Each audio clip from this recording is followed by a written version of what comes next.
Hello, everybody. Good morning, good afternoon, good evening, wherever you're watching from. I hope you are doing great.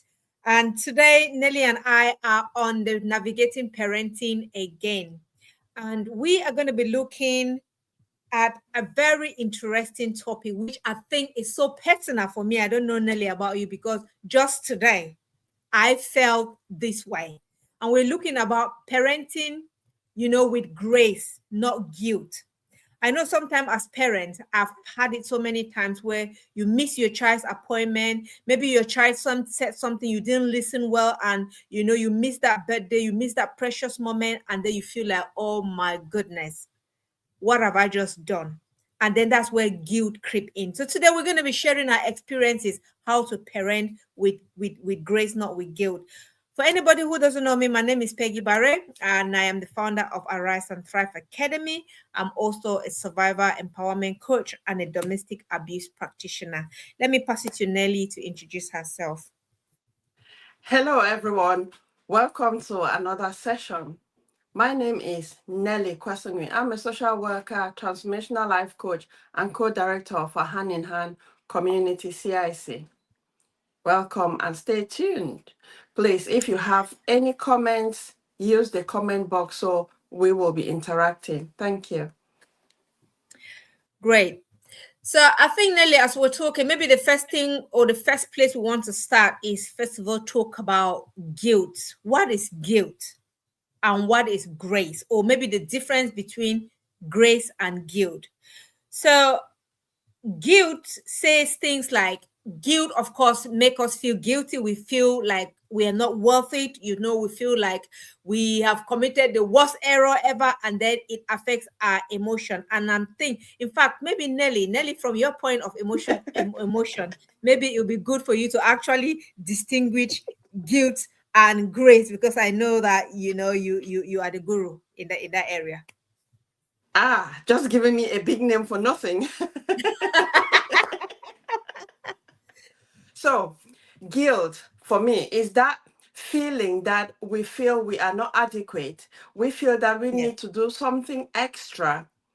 We feel that we need to do something not addressing the particular issue. For instance, parenting with guilt is that aspect where you, a parent, will avoid disciplining the child because they just want quick fixes. Probably they want to avoid that disciplining because of the conflict that will come in. So then they give in to the child's request, but then it will solve the problem at that minute or that instance. But then in the long run, the same problem will come again, if not worse. So Yeah. that's how guilt functions. Sometimes parents will buy lots and lots of gifts or presents for the child instead of addressing a behavior that is not acceptable. So that is how, I like examples. So I feel that sometimes I understand when I give example. I don't know how viewers see it, and even yourself, Peggy, if the examples has helped in explaining what parenting with guilt means. Absolutely, it has helped. And I think what I said, like, for example, as parent, there are so many times, Nelly, I felt so guilty, because I know as a busy mom, I don't just work, I work. I've got house chores, I've got things to do. And there are sometimes that a child comes to you and is telling you about this wonderful birthday or this event that they have to attend. Sometimes when we're not listening, we think that, oh God, we've recorded it, and then you miss it. Nelly, there are many times that I feel like, you know what? And this is where guilt comes in. And it is important that we distinguish guilt from grace. So guilt will say, I have messed up, right? I am a bad parent. But grace will say, even though I've messed up, what can I learn from it? So that's just being grateful unto yourself. And guilt is going to make us feel like we are the worst kind of parents. But grace will tell us, you know what? We are not perfect beings.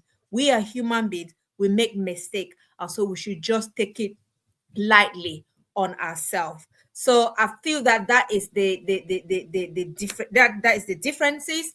And like I say, we feel it every day, we experience it every day. But how can we be able to parent without it actually affecting our own well-being? So that's why Nelly and I are going to be talking about today.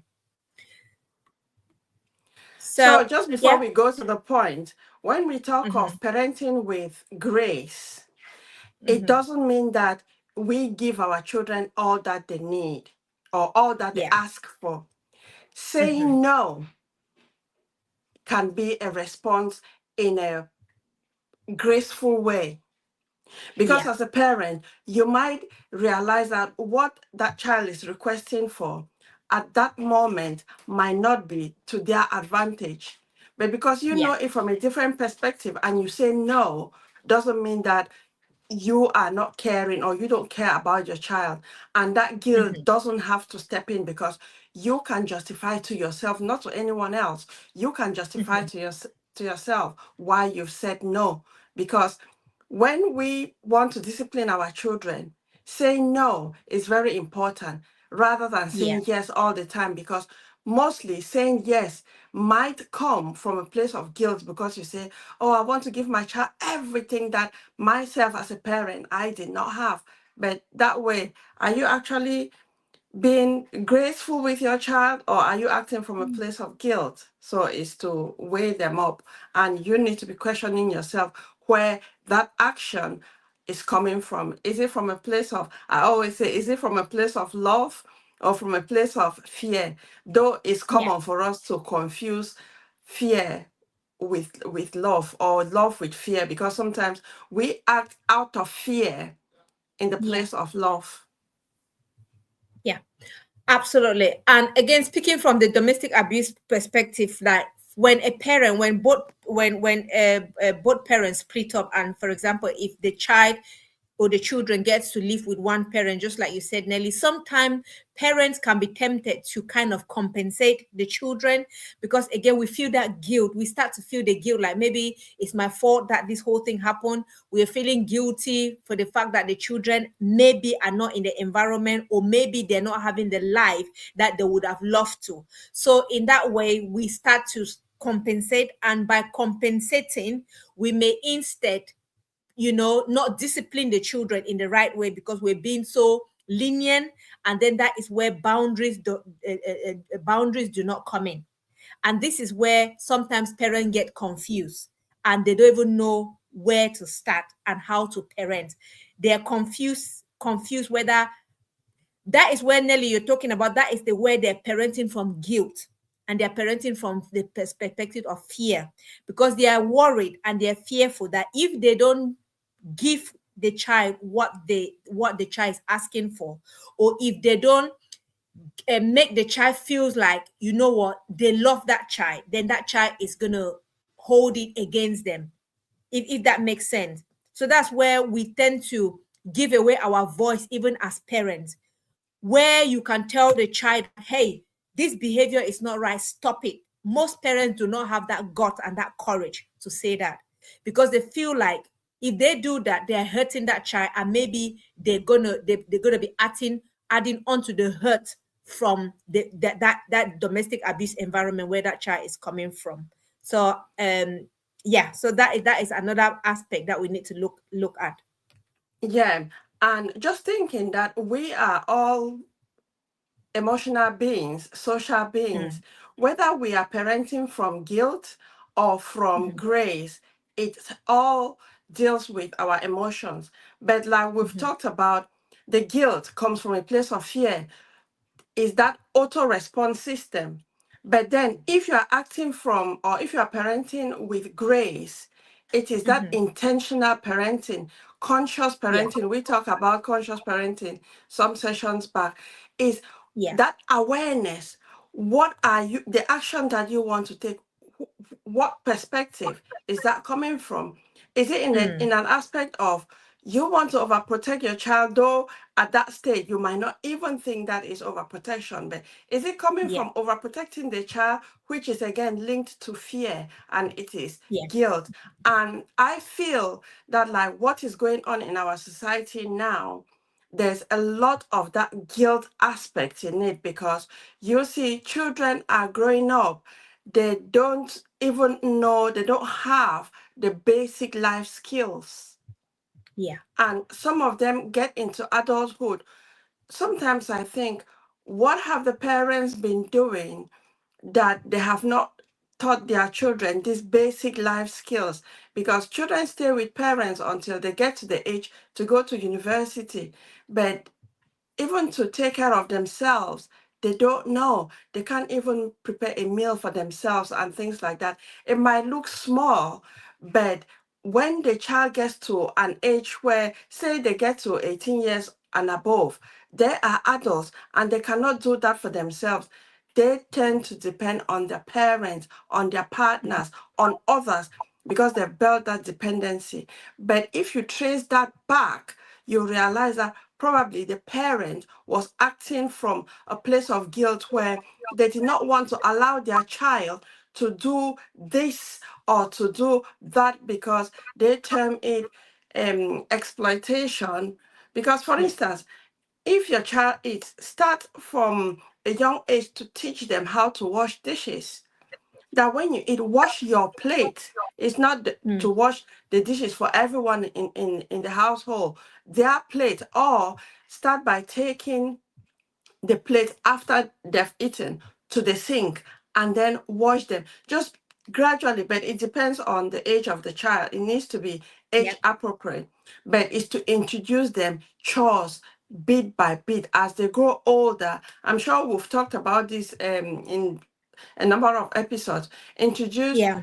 chores to children gradually, because that way the children are learning, because those are life skills that children are learning, that they need to be doing things instead of parents doing everything for the child. Because it's not only the physical aspect that that child is learning, but that child is learning how to manage their emotions as well. Because, okay, if a child finish in eating and they don't want to clear that table, or they don't want to take their plate to the kitchen, and they are sitting there and expecting the parent to take it away, Mhm. what is that child actually learning?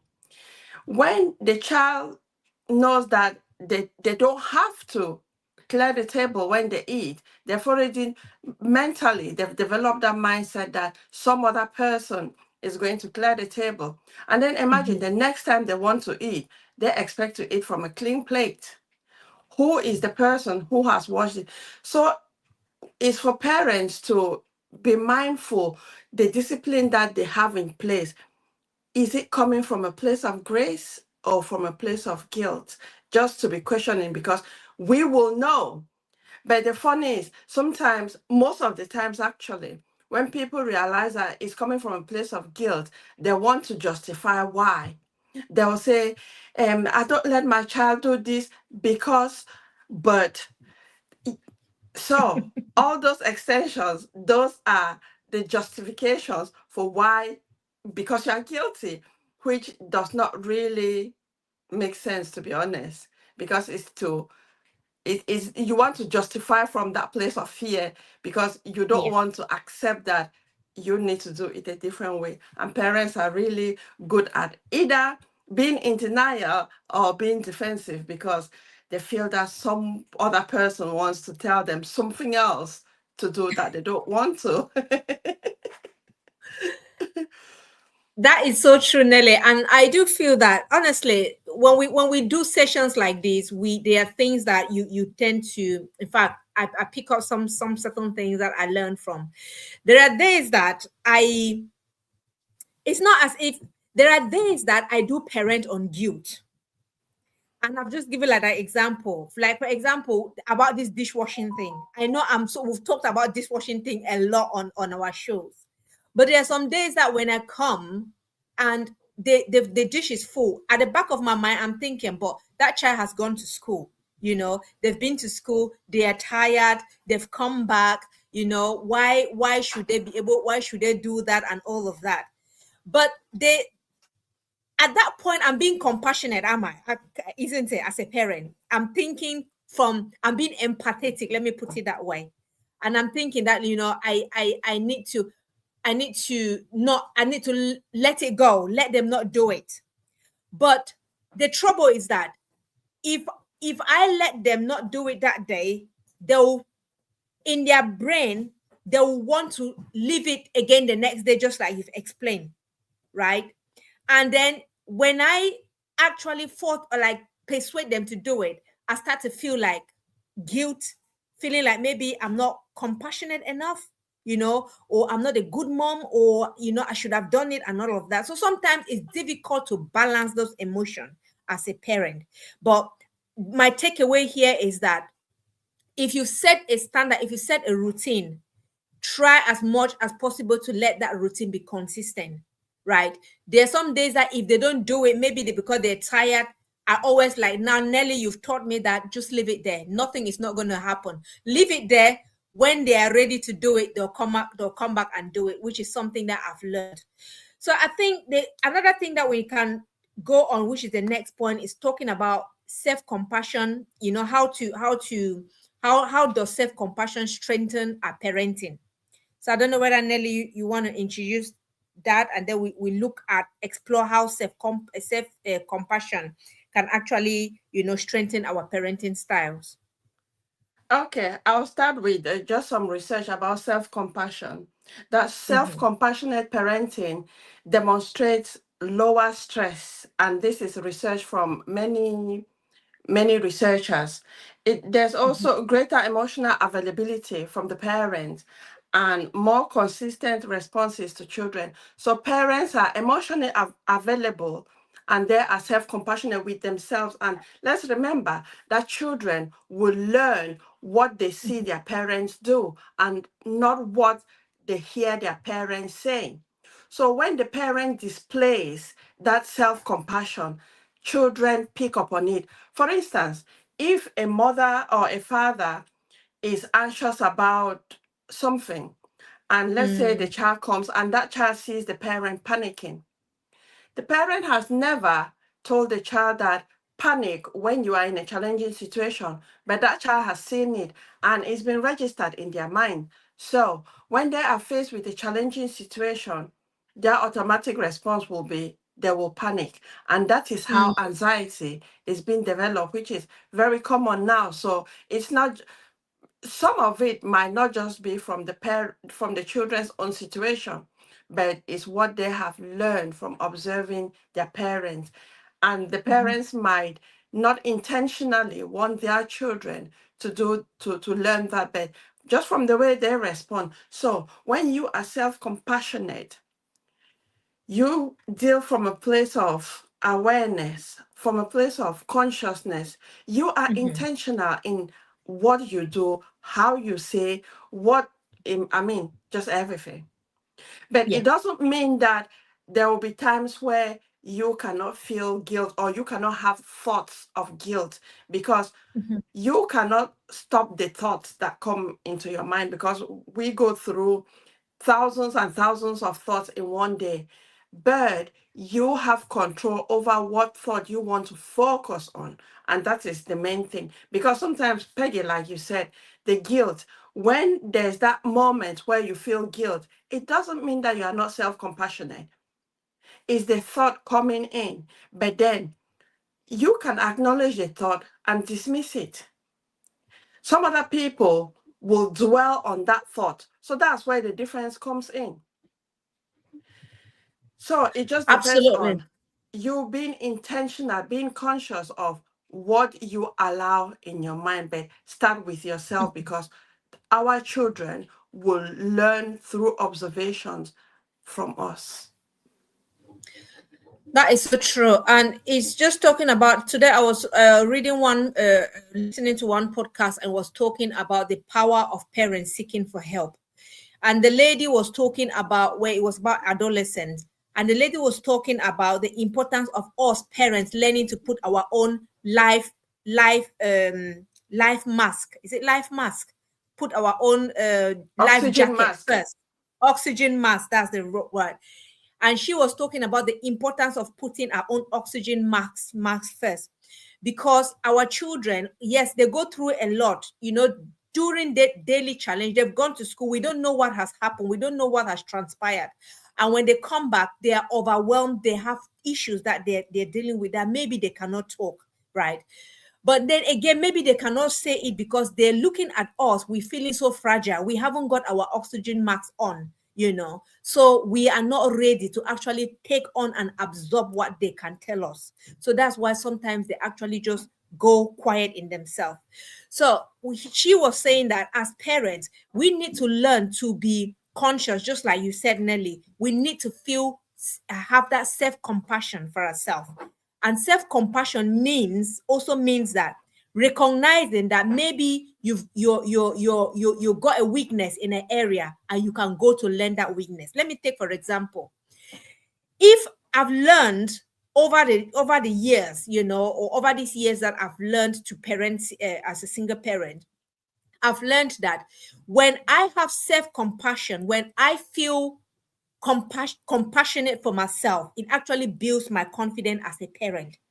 Because when I feel that way, I'm having that grace for myself. I'm not condemning myself because I see myself like I'm a human being. I make mistake. There are days that I'll mess up even as a mom, right? And when I mess up, it's having that grace and that courage and that confidence enough to accept and put your hand up and say, you know what, guys, I've messed up, but I'm just human. Because when we start to parent from that point of grace, we are telling our children that it's okay sometimes to mess up, but you messing up does not feel condemnation. I have not condemned you, and let no one else condemn you. But the important thing is that what have you learned from that mess that you've made? Have you learned a lesson, and how can you improve on next time? So for me, I've learned that parenting from grace, when I parent with that mindset and I'm not holding myself guilty, it actually gives me the confidence. And by doing so, my children tend to believe in me. When I speak, they can listen because they are watching me, just like you say, Nelly. Our children watch what they mimic who we are, they mimic what we do, So it's about learning as parents that every day we can try our best to make sure that we are the representative of, we can produce something best that our children can copy from. Yeah. So yeah, so Nelly, I don't know whether you have any point there to add before we move to the next point. I think I think we can move to the next point. Okay, so again, just to round out on that, so again, it's not about I just saw one point where I talked about, so self compassion is not about labeling ourselves as bad parents, because Nelly, you'll be surprised how many people when I speak to, they tell you that, oh no, they use the word, forgive my language, shitty parents. I've heard that so many times. I'm a bad parent. I'm not worthy enough. When we start to practice that negative labeling on ourselves, it does really affect our parenting, which is not good, which is something that we need to refrain from. The next point we want to talk about is learn. Yeah. Just before you go to the next point, just at the back of what you've talked about, like when parents label themselves that I'm a bad parent, it's coming from a place of shame. Yeah. And that shame is linked to guilt and linked to fear as well. And when you do that, the children copy, like we've talked about. The children mimic what we do as parents. So for you to start taking a step out of that mindset is for you to start questioning yourself. When was the first time you had the belief that you are not a good parent? Where did you hear that from? And just be questioning yourself, because sometimes when you ask people that question, because maybe it's happened so many years ago, they struggle to understand. But some people, as you bring it up, they might not have thought of it, but straight away they remember exactly where they were, who said it, how they said it. And sometimes they will hear that voice. And sometimes that voice is that inner voice that we hear all the time. So it's to start questioning yourself on that belief that you are not a good parent. That is so true. The next point I think that takes us nicely to the third point, which is talk about parenting with grace also means we need to distance ourselves from unrealistic expectation. And this is huge, Nelly, because I Yeah. feel like the society is putting a lot of pressure on parents. There is a standard out there where we're watching on social media, how parents are doing this with their kids. Oh, they've bought that with their kids. They are going on holiday. They are doing that. And if you are a parent or a single parent that you're just barely struggling to make sure that you put food on the table for your children, you can start feeling that guilt. You can start feeling that sense of unworthiness, that you're not giving your kids what is expected or what they need. So, and this is where that unrealistic expectation is coming from, based on what we are watching on social media. So, for us to be able to parent from the point of grace is to first of all dismantle that unrealistic expectation. And for everybody, people will have their different unrealistic expectation. My expectation may be different from yours, Nelly, and vice versa. Everybody as a parent would have their expectation, but it's about questioning how realistic is that expectation and how is it affecting my mental well-being as well as the mental well-being of my children. Because this is the thing, and I've learned this so many times, that when we set expectations so high, Nelly, and we cannot meet that expectation, that means we're disappointing our children. We've not met that we've not met that promise. Like, you make a massive promise, oh, I'm going to give you this, and then that day comes, you don't have it. What has happened? Nelly can explain to us in terms of from the emotional side of view.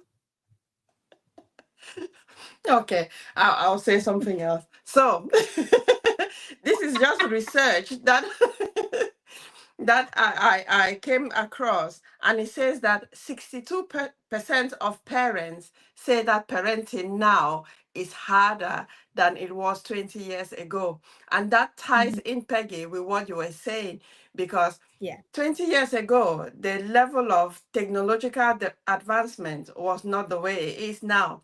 And now, people, children, adults, everyone is having access to social media and are looking at everything on social media. Yeah. So that contributes to why 62% of parents say that it is harder to parent now than it was 20 years ago. Mm. And this increases parental burnout because it ties in with the expectations. Children are seeing stuff on social media. They have their expectations. They put that burden on their parents. Parents' Mhm. expectations increase as well. Parents have their own expectations of their children. So expectations are just everywhere. Some of those expectations, unfortunately, are not realistic. But then Yes. parents and children, they want to force themselves to achieve an unexpected and and and and an expectation that they cannot achieve. So then the child is disappointed, the parents is disappointed, and that can easily just lead to discouragement that they don't want to Mhm. do anything. I think is to start small. They say cut your coat according to your size. Yes, Definitely. social media might be there doing its own thing. When we start realizing that social media life is very different from real life, then you will make that decision to go inwards and just make your life to be comfortable the way you can meet up with the expectations. Because if you keep on following social media, there'll be a time where you will not even be able to do anything. Because Yeah. even going down to research, okay, just a common one. This one now might be out of topic, but it's relevant because it ties in with expectations. Just look at it now. You see research, Mhm. everyday research comes up. Every research or most research contradicts with other research. Take, for example, food, like, say, milk. From growing up, they say milk is good for calcium, for the bones, and all whatnot. And Mm-hmm. even in old age, milk is good. But then some other research will say that milk is not good. Now we go to, instead of whole milk, we go to semi-skim milk, we go to skim milk. So then what are the nutrients from all these different categories of milk? We just need Mm, milk, but now what exactly. kind of milk? And so it is just so complicated. And for me, I feel that researchers or those involved, they know the real thing that is suitable for people, but because of whatever. So then that leads to expectations, because now we hear of a lot of weight loss. People want weight loss Mm, because every woman wants the figure eight shape, and every man has the six pack. Is it six or four pack? Six pack. So then people are not considering their body types and shapes, but we mm. want a figure eight. And so those, sometimes those are the expectations that are unrealistic, and this can lead to body, oh, how do you call it, when you don't like your Body body, shaming. body Body shaming. yeah, body, there's something, body did something where you don't like Okay. your body. You want to alter your body to look in a way, which all of that is stemming from anxiety, because we have expectations that we cannot achieve. So it's for us to be very, very mindful. Watch things on social media with a pinch of salt, like my grandpa would say, because not everything is a reality. So yeah, we need to first of all know what our expectations are. Then Mm-hmm. we start separating the ones that are realistic and the ones that Yeah. are not realistic. Can we achieve that? Can we not achieve that? Separate them. You will realize that the realistic expectations will be, or maybe smaller than the unrealistic expectations. If you get to that stage, focus more on the achievable expectations. It doesn't mean that you have to take only the simple ones. Look on the impact and the growth for yourself and for your family. That is so true. And like I always say, Nelly, I think we parents, I think it's come to a point where we need to start thinking of one thing. We need to focus on the presence than the perfection, because I feel being present is more important than anything. And so, one of the ways that I just had some points here talk about how to let go of the unrealistic expectation is about redefining good enough. And I think Nelly, you mentioned, I think in one of our session you talked about, you actually insisted on this good enough. What is good enough, right? For you. Everybody can have their definition of good enough. Good enough for me can just be, what? I've made a pot of spaghetti today for my children, right? And they're happy with it. Good enough for another person may mean, no, I've made, a pot of spaghetti with a lot of meat and a lot of this and a lot of but. So good enough is different for people. But I feel that as parents, everybody, just like Nelly say, we need to learn to live to our standard and cut our coat according to our size. Because if we learn to accept, that I've got my good enough standard, once you meet that your good enough standard, that is it. You will not be forced to look into what A has done or what B is doing. There will be no comparison, because you know what? You have achieved your good enough. And alongside good enough is that ability to be present. Sometimes some parents may provide everything their children need, but they may not provide that presence, that ability to be there to listen to that child, which is what is most important. And that is by parenting with grace. So parenting with grace means finding your good enough.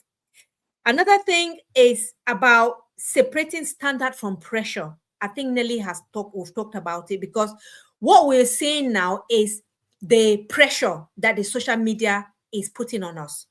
Pressure where your friends, and another thing, this is where Nelly is very important, that as parents, you need to form groups or form your network with like-minded parents. Because when you create your network with parents whose realistic expectation are too far up there, they may start putting pressure on you, and your good enough may not align with their good enough. And as a result, you may start feeling guilt that, you know what, you're not good enough to give a good standard of care or a good standard of love to your kid. So this is where we need to separate that standard from pressure. What is your standard? What is it that you've set as a standard for your family? Again, it's about making sure that you identify what is good and necessary for your children, which is a list that you can create. What is it that my children need? Do they need my love? Do they need my hugs? Do they need cuddles? Do they need me just saying thank you or appreciating them? Do they just need me to just ask them, hey, buddy, how are you doing? Do they need me to just be present, or listen to them? So these are some of the lists that we need to create for set for ourselves so that it can give us that ability to parent with grace and not guilt. So Nina, I don't know whether I wanted to add some point before I will say another some of the points that I've got on that same Yeah. thing. I just want to add that with the guilt or unrealistic expectations could be Mm-hmm. something like parents will say, I should always be patient. Mm. Sometimes we are all humans. Sometimes for a split second, you might run out of patience. But we have talked about being conscious, being aware. When you Mm-hmm. realize that you've moved out of where you want to be, that consciousness is Yeah. to take a step back. And that is why, like most sessions, I think, if not all, I talk of taking a pause, stop. Yeah. Because that emotion, let's say something unexpected happens, and that patience, you just run out of patience and probably you start panicking, which is okay. But then if you realize it, when you're coming from a place of being conscious, the conscious parenting, you realize, because you have a good sense of self-awareness, you realize that, oh, I'm acting from a place of rational thinking and just automatic behavior. I need to stop. So then you Yeah. stop yourself. And then that moment that you stop, it helps you to refocus. Yeah. You start thinking, okay, this has happened. What do I need to do?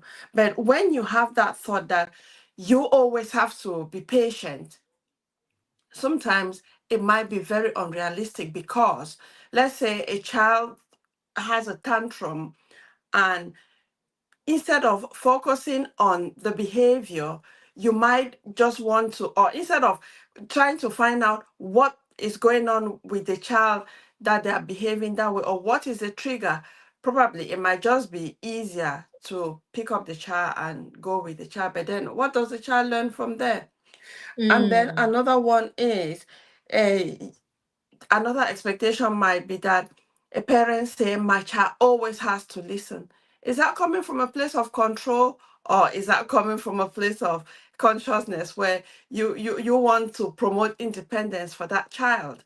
So it's for us to be aware of the thoughts, most especially because we might be relating to our own experience. And with this aspect of, I'm sure Peggy, we've talked about this, like when you Yeah. call for a child, and my expectation used to be, when I call for you, you come straight away. And when I was reflecting on that, it was from my parents, because like my mom, when she when she used to call for us, before she finishes your name, she expected you to be there no matter Yeah. where you were. And I had been me and my siblings, we were doing that, because when we hear our name, whatever you are doing, just drop that and run to my parents. But then with my children, especially my son, is very different, because I'll call for him if he happens to hear, because sometimes he'll be in his room with his headset on and playing his game, and he might not hear me. But sometimes when he hears me, he will say, yes, mom, I'm coming in a minute. And then that in a minute might be 1 hour, 2 hours, and sometimes he'll even forget.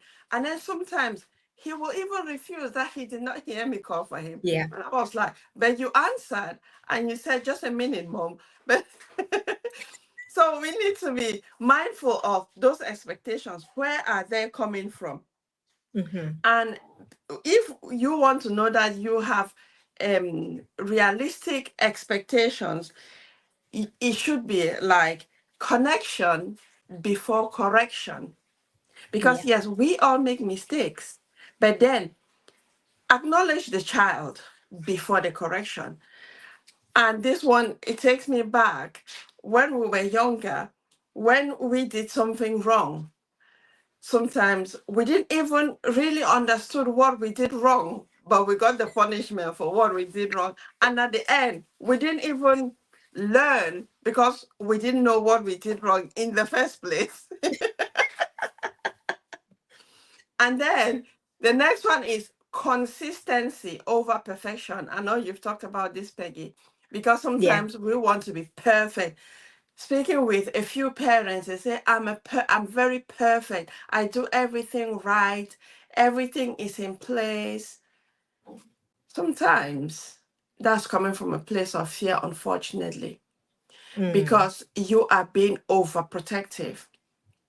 Because, like, sometimes I know we talk about this a few times, because sometimes I won't deny that my house sometimes is like a tip, Mm. because we want to arrange things. Things are just here and there, here and there.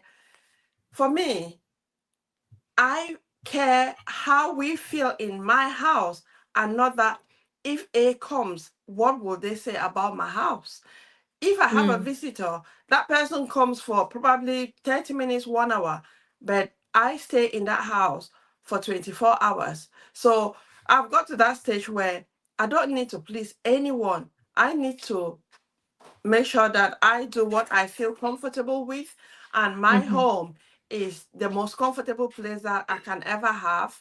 So it's for us to be more consistent in our parenting than Mm-hmm. wanting to be very perfect, and also repair more powerful than being perfect. So it's those Yeah. corrections again. Yeah. Yeah.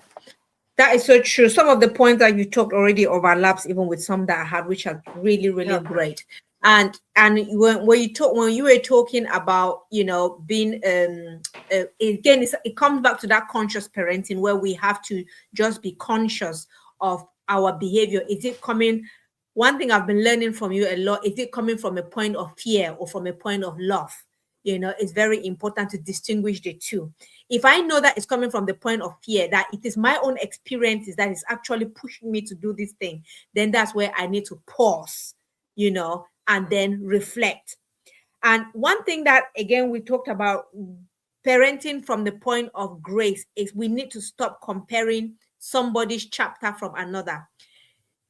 Everybody, I always say, everybody has got their lane. Some people are on the fast lane, some people are on the slow lane, some people are on the crawling lane when they're just crawling like snail. But the most important thing is that at the end of the day, we're still going to get to our destination. So as a parent that you're struggling, maybe as a single parent, at the moment you may be on that crawling lane where things seem so slow. Yes, things are slow maybe because you cannot do full-time job. You cannot go to work a full-time job because maybe your kids are still young. Things may be slow, maybe because you know what, you cannot even, take on full-time job because of one thing or another, or you cannot earn as much as another person is earning. So it is about getting to a point in your life where you can accept that, you know what, I am in my lane. Even though I'm slow on this my lane, I am getting to my destination. What is my good enough? And that is why it's important to set that you're good enough. My good enough is that my kids have had a meal, and gradually, when we stay in our lane, it takes off that guilt. We will not be parenting from guilt, we'll be parenting from grace, because at the back of our mind, we know that we are getting somewhere, even though at the moment it's slow, but we're getting somewhere. And Nelly, you talked about something which was important about we need to practice a self talk reset. And that is where you talk about, and I've learned this from you so many times where you talk about, there are times where when we are saying things that maybe we feel that doesn't even feel right in our own self, or maybe we are anxious, or maybe we're getting stressed, we need to pause and think, am I reacting this way from the point of fear or point of love? In fact, that is always going to be on my head, in my head, you know. So in that way, we can actually reset. We can actually step back, reflect, and rethink. In that way, we come back from that point to that point of grace. Because if we don't reflect, it takes us onto the guilt track where we start feeling guilty. I'll say, for example, I've had a very busy day today, back to back since morning. Even where I am at the moment, I haven't really had my comfortable cup of tea that I usually drink. But I just came back, and as I was opening the door, my son was also coming back from school. And the first thing question he asked me is like, "Mom, are you going to cook this evening?" And immediately I said no. In fact, that no was the loudest no, and a bold and courageous no that I've ever said. Right. But at the back of my head, I'm thinking, there's no food at home, cook food. Well, there is food in the freezer. I know there is food in the freezer. But as we know, he will not want that food in the freezer. He wants something freshly cooked. But where I am right now, I am very tired, and I cannot force myself to go and cook just because I want to please him. I will not do that. The beauty is that there is food in the fridge. There is eggs, there is bacon, there are things that he can go make it for himself.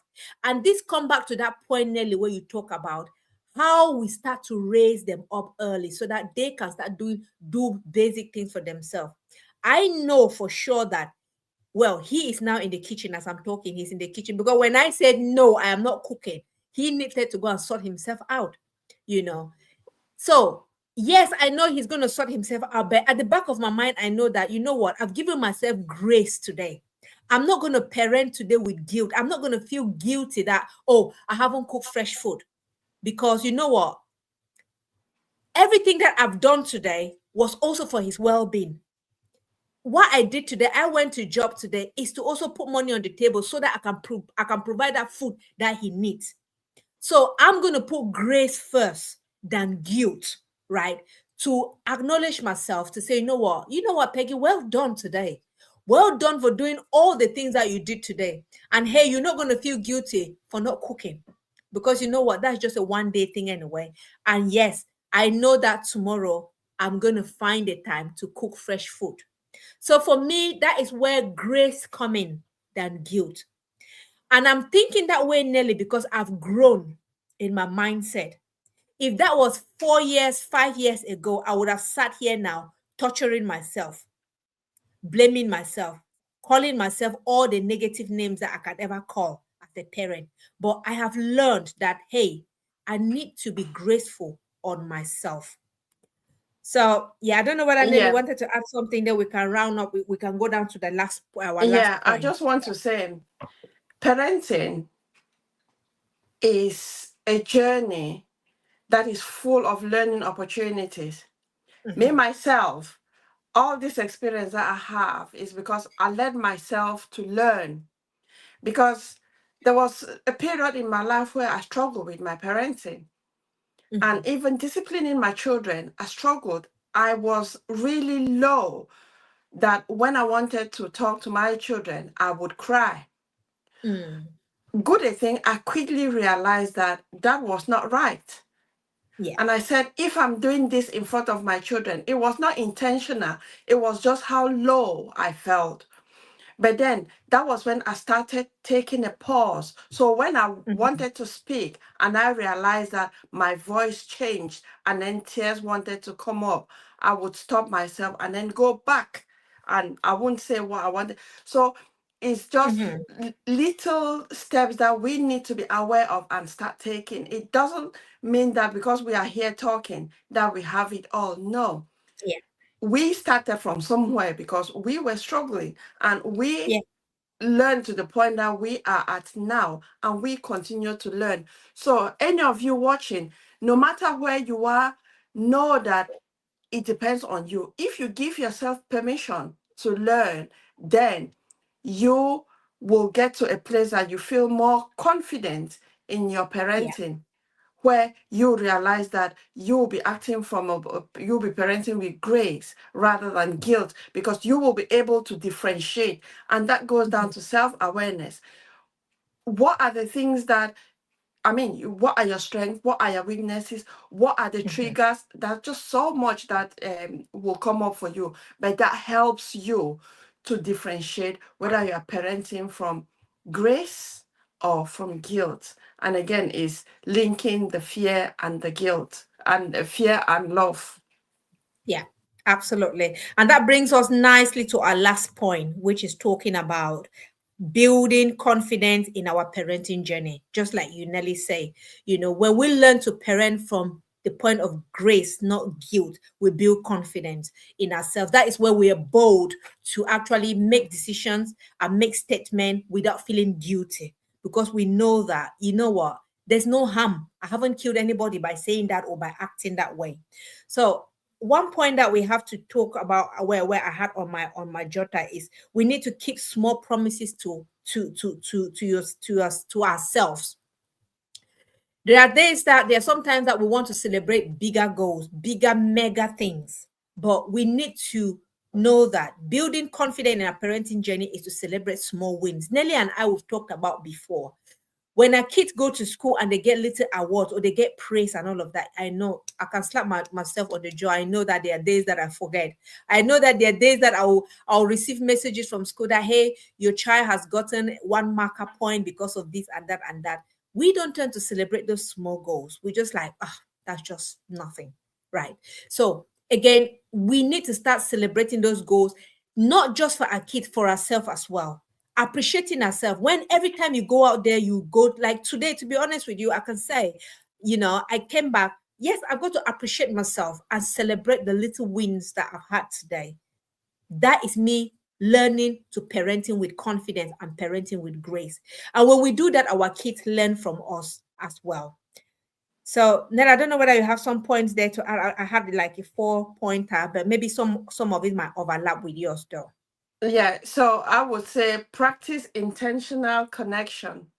I know Mhm. sometimes, like in the Afro Caribbean communities, we can have so many people in our network, but Mhm. then you need to have a review of those people in your network, because Mhm. not everyone will be there in support of your growth. If you want to grow, you need to have a review. Put Mhm. people into categories. Some you might even delete them, because some people are there to discourage you from taking a move, because they fear that you are going to go out of Mhm. that group. So when you do a review, you are being intentional because you want to grow, and then you want to be more connected with certain kind of people, because there's the saying, I can't remember who exactly said it, that show me your friends and I will tell you who you are, and Yeah. that in that light. So you need to be intentional with the Mhm. connections that you make. If you are connecting with, say, your group of friends are those that you just gossip about, if it's me, I mean, I've never belonged in such a group. Just get yourself out. But again, it depends on the mindset that you want. Do you want to grow, or do you want to spend your precious time just talking about other people, other things that will not help you to grow? So it depends on what you really want. Mhm. Celebrate growth, not just Yes. outcome. And this goes back to the little things. So Mhm. one thing that I say in my house, like over and over, is thank you. When my children eat and they tidy the sink, I go to each of them. I say, thank you for washing the plates. Hmm. Thank you for, I always specify the particular thing so that they register. Because if I just say thank you, it'll be like, what are you thanking me for? because they Mm. know. And I have realized that when I do that, they do that same thing, because though they don't say that they're happy that I've thanked them, but it's something that it makes them feel good. So then they Mm. repeat that same behavior. So for a while now, I haven't had that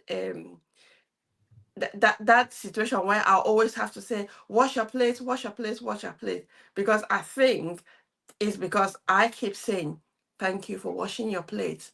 And then Oh, how does the kitchen look like? Now, how do you feel seeing the kitchen like that? And then it always it's better. Like just today, my son came back and he was telling me, because yesterday, after no, he didn't go to school yesterday because he wasn't feeling well. So later in the afternoon yesterday, he tidied his room. And before he went to bed, he invited me to come out. He asked me if I've seen his bedroom. I said no. And I promised him that I will see his bedroom before I go to bed.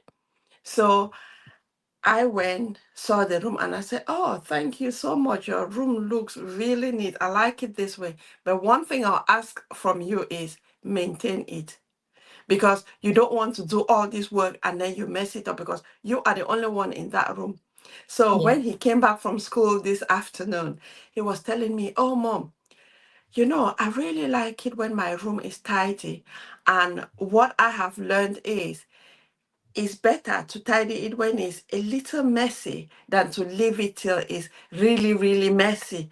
I said, yeah, yeah, yeah, that's really good. I said, what made you come to that realization? And he said, it's just because I tidied my room yesterday, and when I walk in it now, I really like it. I said, you see, yeah, just maintain the room. So it's just little things that you communicate, because I am communicating with him, but I don't know actually how he feels. But I hmm, think he feels positive. That's why he again today came up with the state of his room. So it's just little things. We are all learning. We're all work in progress. I'm definitely taking that technique with me. Thank you. Right. If that is going to solve the problem of if that's going to solve the problem of washing the dishes, I'm going to be saying thank you. You know what I say is, try whatever you can. Try the first time, try the second time. If it works, why not continue until when it stops working? Because when it works once, it doesn't mean that it worked the whole time. That's so true. Yeah, and another point that I just wanted to add before we round up is about we need to focus on repair without shame. Because, like we said before, every day is not going to be perfect. There are days that we're going to mess up as parents because you know what? We're just human beings, right? But when we mess up, it's about repairing with grace. And repairing with grace is just like Nelly said again, step back, reflect, and say, you know what? Hang on. What is it that when I said that thing, how did I feel within me? There are certain times there are things that sometimes we get over it or we don't learn from it. It's just not because we don't want to, but it's because we haven't really taken that step back to reflect on that thing that we've said or done.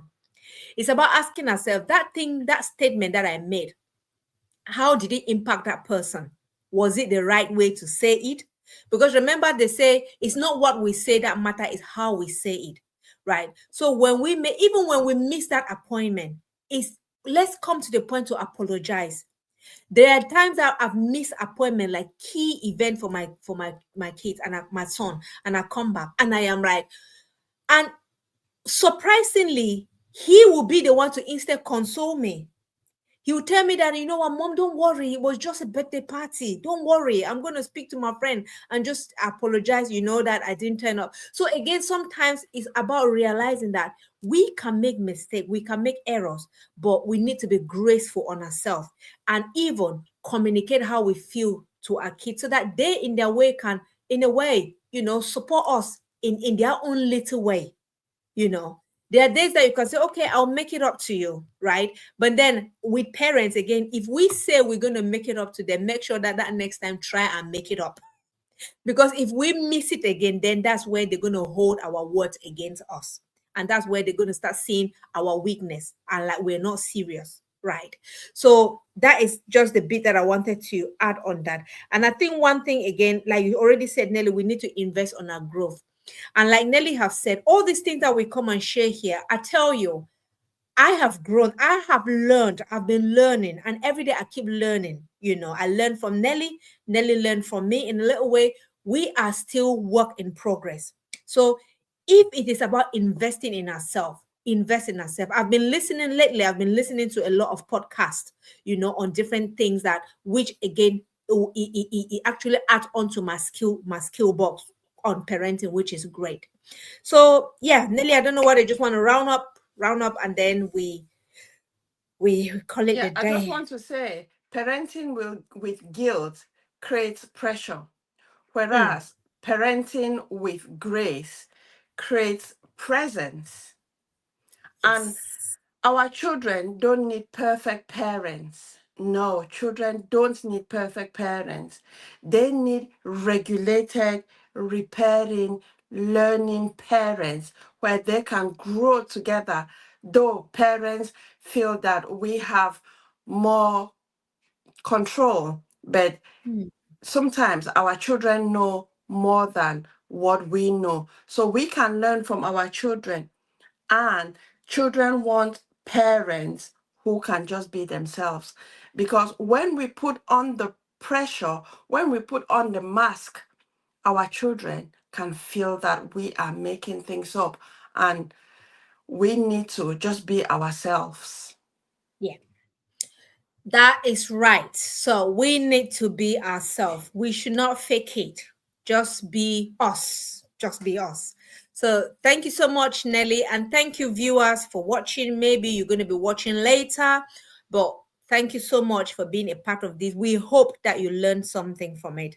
And we hope that you're going to take it and learn to parent with grace, not guilt. Well, as we always say, leave your comments. If you have anything to comment, leave your comment, Nelly, and I will always read on it. And if you want to be part of our panel, please let us know. We would love to hear from you. We would love to. You might have a little nugget, a little tips or experience that you want to share, and that might be impactful to someone. You're welcome to be part of our stage. Without a further ado, thank you so much, and we hope that you have a lovely evening. Take care. Thank Thank you. you. Bye. Bye. Born for a purpose. I was born for fulfillment. I was born to shine and not to be abused.